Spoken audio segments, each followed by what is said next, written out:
Sahabat, kali ini kita membahas sesuatu yang agak dasar dulu. Ada beberapa pertanyaan masuk, tepatnya adalah permintaan dari beberapa sahabat bahwa Dan tolong bahas dong mengenai dasar dulu terkait mengenai inheritance planning. Karena kita nggak punya basic keuangan yang bagus nih, tapi kita pengen belajar mengenai inheritance planning. Oke, saya mulai dari basicnya, dasarnya dulu ya. Nah, seorang inheritance planning itu sebetulnya harus memiliki 3 ilmu, ya, disiplin ilmu yang harus dia kuasai, ya. Dari 3 disiplin ilmu yang harus dia kuasai, salah satunya adalah ilmu keuangan. Sehingga dia harus bisa baca laporan keuangan. Nah, laporan keuangan apa nih, Den? Nah, laporan keuangan ini adalah laporan keuangan pribadi. Kenapa pribadi bukan perusahaan? Karena klien-klien kita ada klien-klien individu, ya. Jadi laporan keuangan adalah laporan keuangan pribadi. Oke? Nah, dalam laporan keuangan pribadi, itu ada 2 laporan. Pertama adalah laporan cash flow atau bagian arus kasnya. Yang kedua adalah neraca atau balance sheet-nya. Gitu. Oke, dalam laporan keuangan pribadi ini. Gitu. Nah, dia harus punya kemampuan untuk membaca atau membuat laporan keuangan dari klien yang dimiliki. Karena pertama kali untuk tahu atau mendiagnosa kondisi atau keadaan tertentu berdasarkan analisa atas laporan keuangan ini. Itu. Oke. Oke, saya bahas dulu mengenai laporan keuangan pada bagian cash flow atau arus kas. Cash flow ada arus kas, itu ada 2 bagian laporan. Pertama adalah pendapatan, kedua adalah pengeluaran, income dan expense. Oke. Yang kedua adalah neraca atau balance sheet. Pada bagian laporan keuangan neraca atau balance sheet-nya, itu terdapat harta dan kewajiban, terdapat aset dan liability. Itu laporan keuangan bagian neracanya gitu. Nah, sahabat-sahabat sekalian, seorang inheritance planning itu fokus pada bagian laporan keuangan neracanya, fokus pada bagian balance sheet-nya. Dia tidak bahas yang lain, gitu ya. Karena dia pada fase keilmuan tertentu. Dia bukan bagian fase keilmuan di awal, tapi sudah fase keilmuan tertentu, oke? Sehingga dia membahasnya adalah bagian neraca, gitu. Nah, kita lihat pada bagian neracanya. Neraca ada apa saja di dalam laporan neraca keuangan di dalam neraca itu.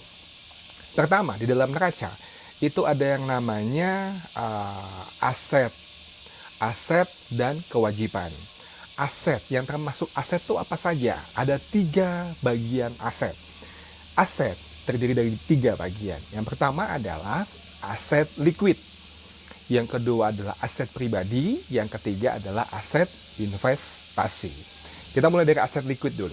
Aset liquid itu apa? Aset liquid itu adalah aset-aset yang mudah dicairkan. Ketika kita punya simpanan, kita punya saving, kita butuh uang, kita tinggal datang ke lembaga keuangan untuk ke frontline tarik uangnya. Atau kita datang ke anjungan tunai mandirinya, kita untuk ambil tunainya. Atau kita ada punya kartu debitnya untuk melakukan transaksi pembelanjaan. Itu adalah aset liquid. Aset liquid itu bentuknya multi cash account. Jadi dia bisa dalam bentuk tabungan, bentuk deposito, reksadana pasar uang atau money market fund. Kemudian yang ketiga adalah logam mulia. Nah, ini bentuk dari aset liquid.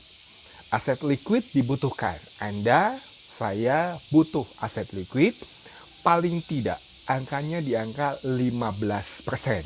Ini untuk pengetahuan dasarnya dulu, ya. Angka ini bisa berubah, ya. Perubahannya berdasarkan apa?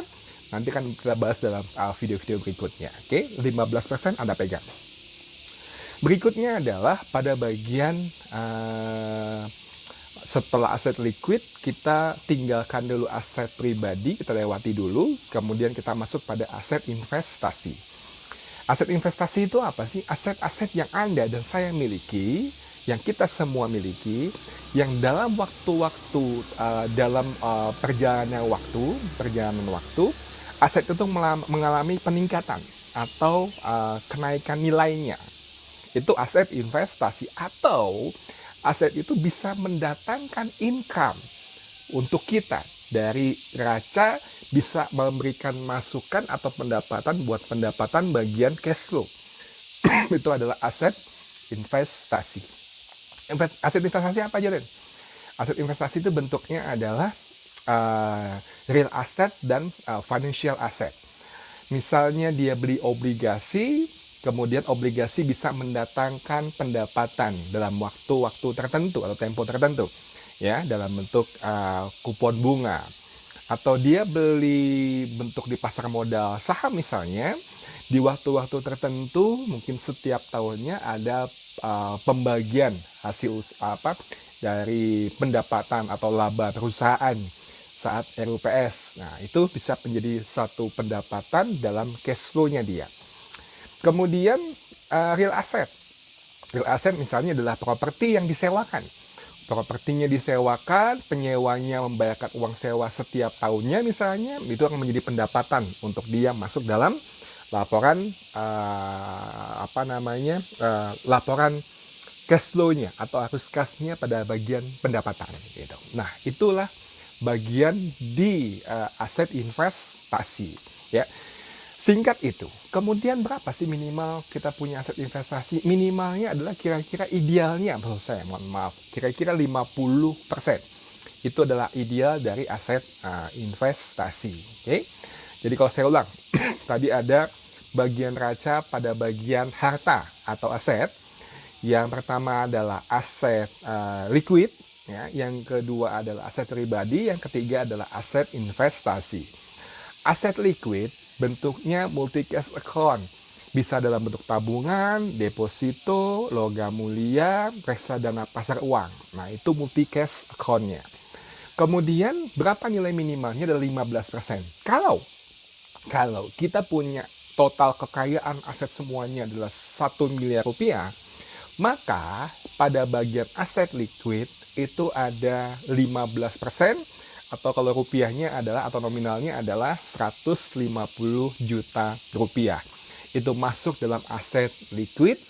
Uang itu disimpan dalam bentuk tabungan, deposito, ada yang logam mulia, ada juga yang reksadana pasar uang. Multi cash account. Kemudian pada bagian berikutnya adalah aset investasi. Nah, aset investasi minimalnya adalah, idealnya adalah 50%. Fungsinya apa aset investasi ini? Fungsinya adalah satu waktu nanti aset investasi ini akan menjadi sumber pendapatan, ya, yang akan masuk dalam laporan keuangan pada bagian cash flow-nya gitu. Jadi masuk pada cash flow atau arus kasnya sebagai pendapatan. Nah, kenapa mesti punya investasi? Paling telat kapan saya punya aset investasi? Paling telat ya, kalau bisa secepatnya ya. Fungsinya nanti Anda akan gunakan pada masa-masa non produktif atau masa-masa pensiun ya.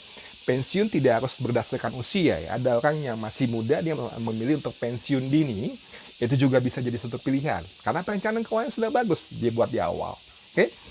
Anda harus punya aset investasi. Jadi, dalam laporan neraca pada bagian pada bagian aset itu atau kekayaan, maka posisi aset pribadi itu adalah selisihnya. 15% untuk aset liquid, kemudian 50% untuk aset investasi, maka 35% pada aset pribadi. Apa itu aset pribadi, Ten? Aset pribadi itu adalah aset-aset yang Anda dan saya miliki, yang kita semua miliki, yang kita gunakan atau kita pakai sehari-hari. Misalnya adalah, saya punya rumah, Ten. Rumah itu masuk aset apa itu? Wah, rumah itu kalau ditempati, maka sebagai aset pribadi. Oh, rumahnya saya sewakan, Ten. Berarti masuknya aset investasi. Kalau rumahnya dia Anda gunakan, maka masuk aset pribadi. Saya punya mobil. Mobil saya sewakan, Ten. Oh, kalau mobilnya disewakan, maka mobilnya menjadi aset investasi. Karena ada yang menyewa, kemudian ada pendapatan, ada pembayaran sewa, masuk dalam pendapatan, maka jadi aset investasi. Kalau mobil saya gunakan sehari-hari, Ten, untuk ya kegiatan, aktivitas, dan lain sebagainya, kerja misalnya, gimana? Nah, bisa masuk dalam aset pribadi jadinya untuk aset yang Anda miliki, yang Anda gunakan untuk kegiatan sehari-hari secara pribadi gitu. Nah, itu 3 penjelasan dari aset itu tadi, sahabat-sahabat sekalian. Nah, ada lagi bagian di luar aset liquid, kemudian pribadi dan investasi. Yang Anda perlu juga ketahui adalah, dan Anda perlu informasikan kepada klien adalah, dia harus memiliki yang namanya dana darurat. Dana darurat ini digunakan untuk masa-masa kondisi-kondisi tertentu. Kehilangan pekerjaan, pandemi seperti contohnya saat ini ya, tidak bisa bekerja, tidak bisa beraktivitas, tetap di rumah, ada yang di PHK dan segala macam yang lain. Nah, dana darurat itu dibutuhkan atau emergency fund dibutuhkan. Bagaikan jendela darurat pada sebuah pesawat. Dia hanya dibuka untuk kondisi-kondisi tertentu. Tapi dia dikasih petunjuk dari awal bagaimana cara menggunakannya. Dan sudah dibentuk sedari awal. Itu adalah dana darurat. Dana darurat itu isinya apa? Isinya adalah bentuk-bentuk liquid. Ya bisa jadi multi cash account juga. Nah, dana darurat ini bisa dari dalam bentuk tabungan, ada yang deposito, atau logam mulia. Itu dana daruratnya. Nilainya berapa, Ten? Kalau tadi investasi 50%, liquid 15%. Selisihnya adalah untuk pribadi. Kalau dana darurat berapa? Bagaimana cara ngitungnya? Nah, dia tidak menghitung secara persentase. Tapi dia ada pengalinya. Pengalinya berdasarkan expense. Pengalinya adalah berdasarkan pengeluaran. Jadi, kalau misalnya Anda punya pengeluaran sekian rupiah, maka itu dikali 3 atau dikali 6 kalinya. Dan masuk sebagai dana darurat yang Anda perlukan, harus Anda miliki. Nah, 3 atau 6 kalinya. Misalnya Anda punya pengeluaran setiap bulannya 10 juta rupiah, maka dana daruratnya 3 kalinya minimal. Anda punya dana 30 juta, Anda simpan untuk kondisi-kondisi darurat tertentu. Anda dalam kondisi tertentu misalnya sudah menikah, sudah punya anak, maka pengalinya tidak 3 lagi, tapi pengalinya adalah 6. 6 kalinya. Jadi kalau misalnya Anda punya pengeluaran setiap bulan adalah 10 juta rupiah, maka dikali 6. Maka ada angka 60 juta rupiah yang Anda simpan dalam bentuk tabungan. Yang tidak Anda utak-atik, hanya digunakan untuk kondisi tertentu saja, kondisi darurat saja maksud saya itu. Ya. Itu fungsi dana darurat, teman-teman sekalian. Kondisi saat ini, saat pandemi seperti ini, di rumah saja, adalah sebagai contoh yang sangat bagus sekali untuk menginformasikan atau memberi kesadaran bahwa betapa pentingnya dana darurat itu. Kalau kehilangan pekerjaan, kehilangan pendapatan, masih tidak bisa melakukan yang namanya aktivitas, tapi pengeluaran terus mesti dipenuhi, maka dana daruratlah yang sebagai backup untuk bisa memenuhi kondisi-kondisi seperti itu. Maka kalau misalnya Anda punya 6 kali dari pengeluaran dalam bentuk dana darurat, sungguh beruntung Anda, sahabat-sahabat sekalian. Anda akan bisa melewati masa-masa pandemi ini dengan baik, memenuhi kebutuhan Anda, pasangan, anak-anak, bisa membantu orang lain, membantu orang yang masih membutuhkan bantuan gitu ya. Karena kita punya dana darurat ya. Bagaikan sebuah bisnis. Jadi kalau orang bisnis bikin usaha atau dia bikin UKM, dia buka UKM counter makanan atau dia bikin restoran kecil atau kantin gitu ya. Dia sudah membuat sebuah perencanaan kalau dia punya pegawai dan lain sebagainya, maka dia sudah bayar pegawainya 1 tahun ke depan. Maksudnya adalah sudah menyiapkan uang 1 tahun ke depan untuk membayar gaji pegawainya. Nah, ini mirip seperti analogi untuk dana darurat. Jadi Anda sudah menyiapkan dana. If something happen, Anda nggak punya pendapatan, maka Anda sudah punya dana darurat untuk Anda gunakan. Kisah-kisah yang biasanya teman-teman gunakan itu adalah kisah Nabi Yusuf alaihissalam. Itu adalah kisah yang sangat bagus untuk mencontohkan betapa pentingnya mempos-poskan setiap pendapatan yang kita miliki ya, di mana saat itu ada raja pada masa Nabi Yusuf alaihissalam ya, ada raja yang bermimpi, ada 7 sapi yang kurus-kurus, 7 sapi yang gemuk-gemuk, ada tumbuhan atau tanaman yang ranum-ranum, ada gandum yang ranum-ranum, satu lagi gandum yang kering tidak ada isinya ya. Kemudian diminta untuk mentakwil mimpi sang raja ini ya. Raja ini dapat informasi bahwa di penjara tempatnya itu ada seorang yang bisa mentakwil mimpi dengan sangat baik. Ya, ternyata itu adalah Nabi Yusuf alaihissalam.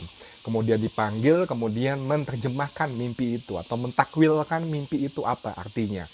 Kemudian ternyata harus ada persiapan. 7 tahun dari saat ini akan terjadi yang namanya kemarau berkepanjangan selama 7 tahun. Ya, saat itu sangat-sangat susah sekali, tidak ada hujan, kekeringan dan segala macam. Maka yang perlu dilakukan oleh raja adalah menyiapkan bahan makanan selama 7 tahun ke depan ini mulai dari saat ini untuk menghemat penggunaan bahan makanan. Ada bahan makanan disimpan di lumbungnya, ada bahan makanan disimpan dalam jangka waktu yang panjang dengan tempo-tempo tertentu dengan pos-posnya yang ada, gitu ya.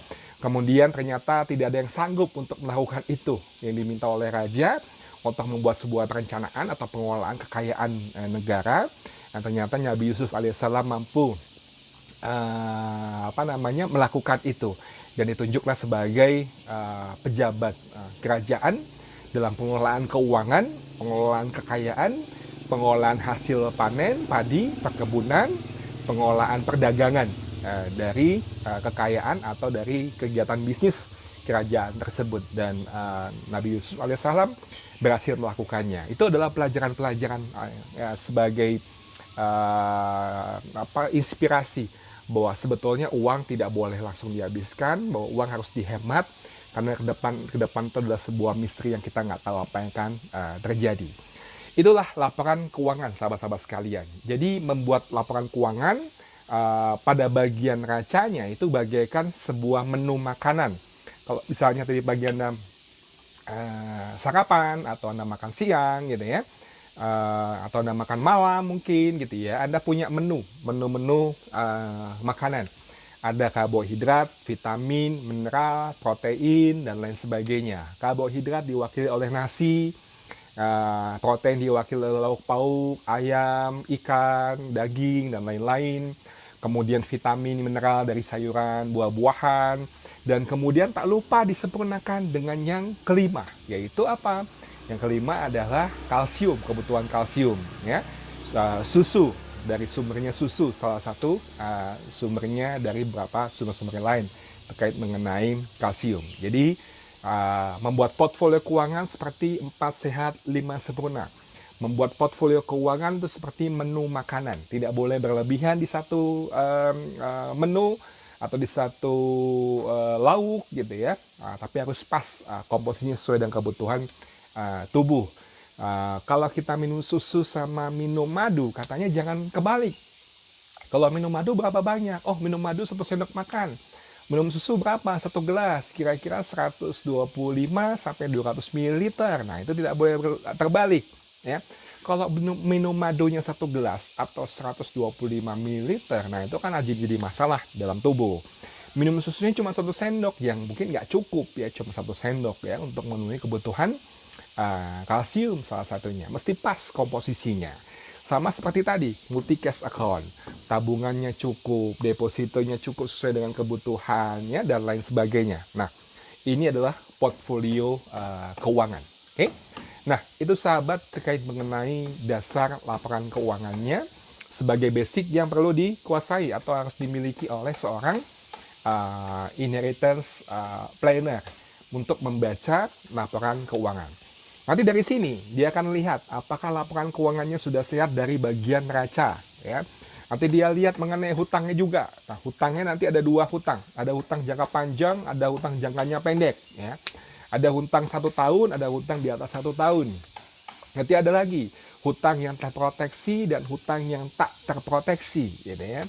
Nah, itu beberapa istilah untuk hutang. Ada lagi yang menyebutnya adalah hutang konsumtif dan hutang produktif.